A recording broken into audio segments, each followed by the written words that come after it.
हमने जो coal mines regulation 2017 का जो चैप्टर 2 पढ़ा था उसमें हमने बहुत से फॉर्म पढ़े थे वहाँ, लेकिन ये लिखा था as notified by the chief inspector of mines. ठीक है, तो क्या हुआ था, चीफ वहाँ ये लिखा था कि चीफ इंस्पेक्टर जो बताएगा माइंस का उस हिसाब से उस फॉर्म में भेजा जाएगा, लेकिन वहाँ लिखा हुआ नहीं था। तो वो फिर देखिए कि क्या है, सितंबर 2018 27 सितंबर 2018 को चीफ इंस्पेक्टर ने बताया कि कौन सा नोटिस किस फॉर्म में भेजेंगे।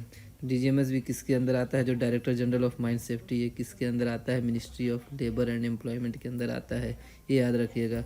डीजीएमएस किसके अंदर आता है, ministry of labour and employment के अंदर आता है। ये कोल इंडिया से इसका कोई लेना देना नहीं है। ये जो डीजीएमएस है ये इंडिया में जितने भी माइंस हैं उन सब के लिए है, ना कि सिर्फ कोल इंडिया लिमिटेड के लिए है। ठीक है, चाहे मेटल माइंस हो चाहे कोल माइंस हो, सब के लिए डीजीएमएस है। वो किसके अंदर आता है, ministry of labour and employment के अंदर आता है। तो जो सीएमआर 2017 में बार बार आता था कि फॉर्म बताएगा, चीफ इंस्पेक्टर बताएगा, उस फॉर्म में भेजना है, लेकिन वहाँ फॉर्म मेंशन नहीं किया था। तो हमारा सीएमआर आया 2017 में, लेकिन चीफ इंस्पेक्टर ने 2018 27 सितंबर 2018 को नोटिस में दिया कि कौन सा नोटिस किस फॉर्म में भेजेंगे। ठीक है, ये हो गया। देखिए हमारा सबसे पहले आया था रेगुलेशन नंबर 3, 1 और 2 तो प्रिलिमिनरी और डिफिनेशंस थे, उसमें तो कुछ नोटिस नहीं आया था। तो रेगुलेशन नंबर 3 आया था। रेगुलेशन 3 नंबर 3, हाँ, इसको याद करने का देखिए बहुत अच्छा तरीका, आप एक सीरीज़ में दिया गया, बहुत अच्छे तरीके से इसे दिया गया, इसे याद करने में दिक्कत नहीं होगा। हर एक फॉर्म आपको याद हो जाएगा, है ना, हर एक फॉर्म याद आ जाएगा। तो सबसे पहले हमने पढ़ा था नोटिस ऑफ ओपनिंग। माइंस खोलेंगे तो फॉर्म 1A में दे देंगे। नोटिस ऑफ ओपनिंग हमने माइंस खोला, उस नोटिस ऑफ ओपनिंग उसको हमने दे दिया फॉर्म 1A में।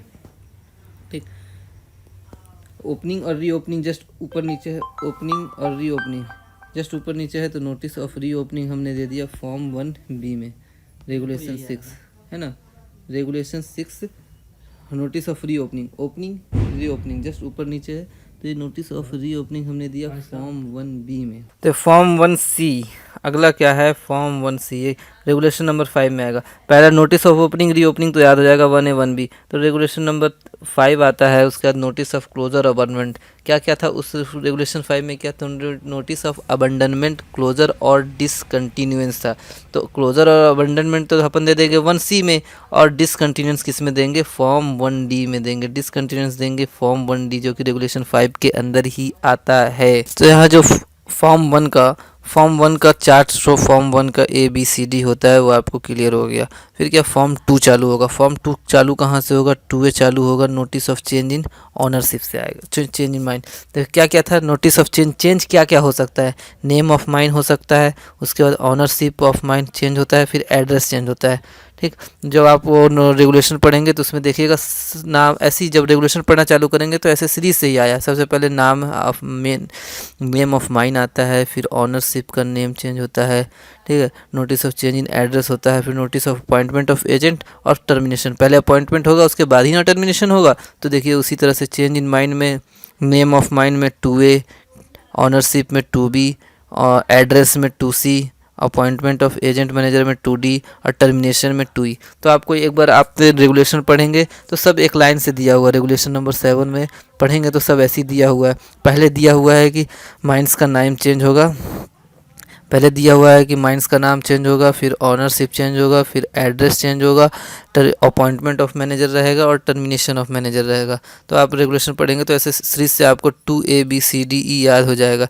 Annual return, regulation number 4, regulation number 4 क्या था, रेगुलेशन नंबर 4 था एनुअल रिटर्न, जो कि फॉर्म 3 में देंगे, याद रखिएगा फॉर्म 3 में देंगे।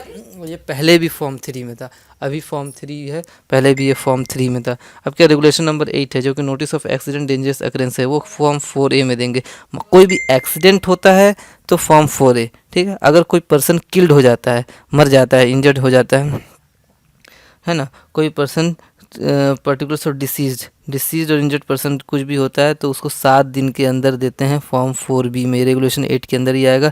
और कोई person returning to the duty, injured हुआ, सीरियस बॉडली इंजरी हुआ या कोई भी इंजरी हुआ, अगर वो ड्यूटी में वापस आ जाता है तो फॉर्म 4C देते हैं, उसे फॉर्म 4C देते हैं।